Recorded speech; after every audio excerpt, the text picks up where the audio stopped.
All right, guys. Thank you guys for tuning in. Shout out to my members. Shout out to my subscribers. Thank you guys for locking in with your boy.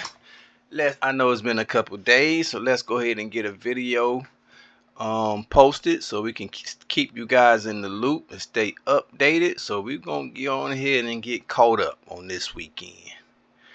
We're gonna go ahead and get caught up. All right, so we got Murcia still trying to confiscate a lot of Lorale's land. But what I love about it is the fact that, as you can see, Lorale over here, his troops are AI. So his troops are AI, and Murcia here is right next to him. To me, this shows you the lack of experience and skill on the part of Murcia. A wise player. Like Murcia said he wanted to send me a manual, or I should get his manual about how to strategize and play this game. But why would I do that when I see you can't even make the smart decision in this situation? Why would you try to why not just avoid this situation, Murcia, and let us deal with this large stack? That would have caused a war. It would have took us probably forever to break down that stack, and you could have came right on in and just swooped in. Or you could just stay back and continue to build your army. You got the most land, the most provinces, yet your greed and your lack of experience and tactfulness is what I'm seeing. And that's what motivates me to keep playing against a guy like Murcia, even though he's a cheater. That's what motivates me. So as you can see, I'm still moving my troops in. We're still engaging. We're still looking at how we can find little weak spots. But now we see Castamano over here. We see him trying to come through. We see Castamano now. He want to get a little more active. You got Novgorod. He's sneaking in. So we got these guys, you know, attacking and taking advantage of the fact that Lorale pulled a fast one on us, as they supposed to. They're supposed to take advantage. They're supposed to capitalize. However, we just find it to be kind of strange.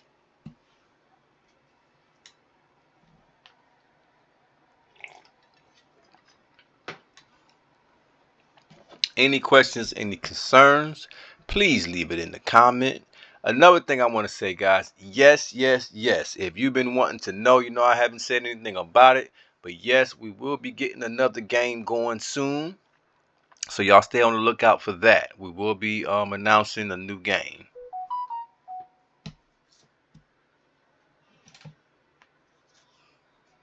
You see that right there, how he's attacking Lorale? That's not smart to me. So we're gonna use that to our advantage.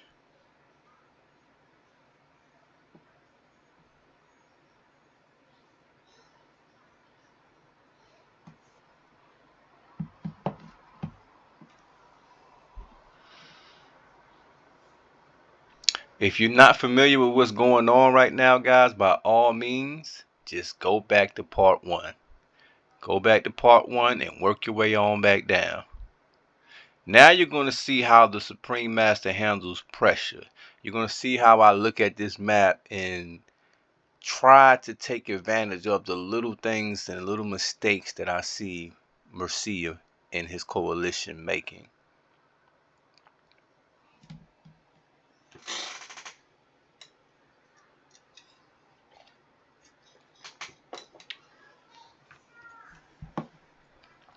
Guys, I really enjoy y'all feedback. Leave questions, ask me questions. I love it. If I don't answer it, somebody else will answer it. But leave questions, any concerns, anything you may have been thinking about, leave it in the comments and let's talk about it.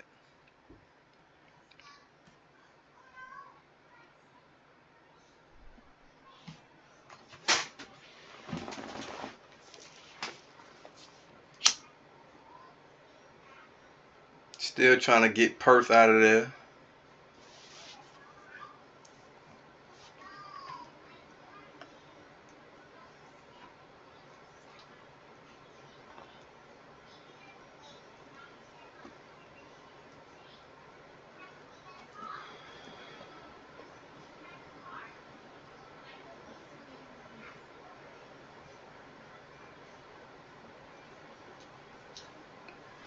Paying attention to the snake Castamanu. Slithering Castamanu. He still has not taken all of this land, guys. I have been evacuated that area. That's what I mean by inexperience. We're still harassing Eastern Cape on this. I like how Karen. I like Karen's style. Karen is relentless. Karen's is absolutely relentless. I got to give Karen some credit. That joker right back there in that southern part of Africa messing with Eastern Cape. I like that. Keep that pressure going. Eastern Cape thought he was just going to relax and, no. But I know he's feeling real confident since he's teamed up with the number 3 player in the world. So I know Eastern Cape is feeling pretty good, like he's on top of the hill. Probably feel like the vice president or something. Me personally, guys, I'm not going to join the dominant guy just because. No. Now, we form a good friendship and stuff, yeah, but I'm not going. I like to play the game with some integrity,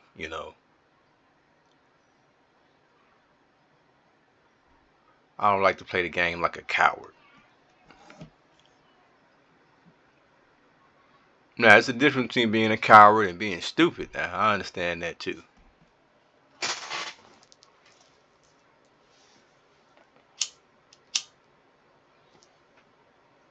Any questions, any concerns, leave it in the comments.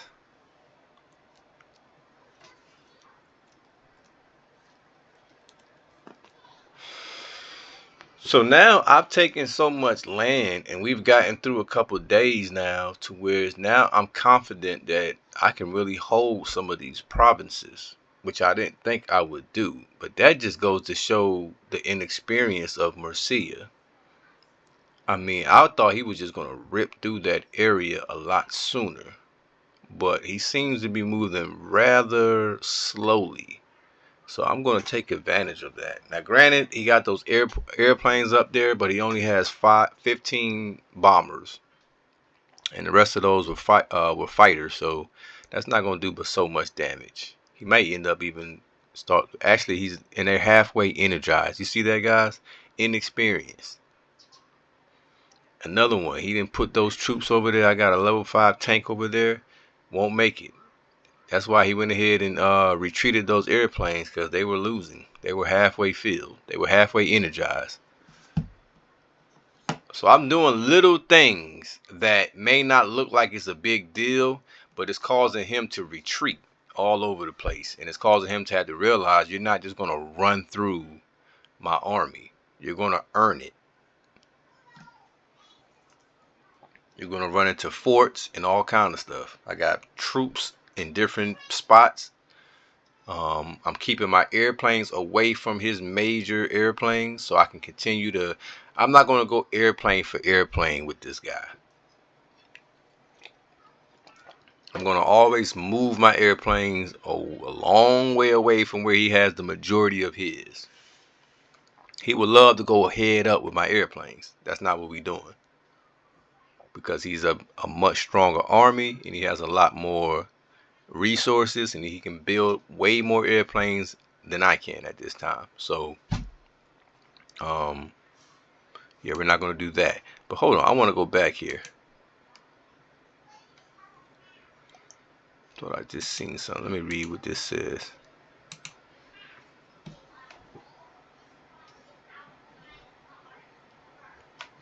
This is what Novgorod is writing. He says, the doc said 5 years ago he had 5 years to live. He's talking about his brother. He said, hi, sorry, I have not been online. My brother's in the hospital. It's bad. He said, yo, I'm dead, but want to see. Okay, the thing I've had with Novgorod, right, and him talking about somebody died, right, is that we're in this map alone. We've heard a lot of stories like this, and it just seems to be a theme. So I don't want to ever discredit or say someone is lying about something like that. But if your brother is in the hospital, I would say just get off the. Okay, here we go, guys. Here we go. Here we go.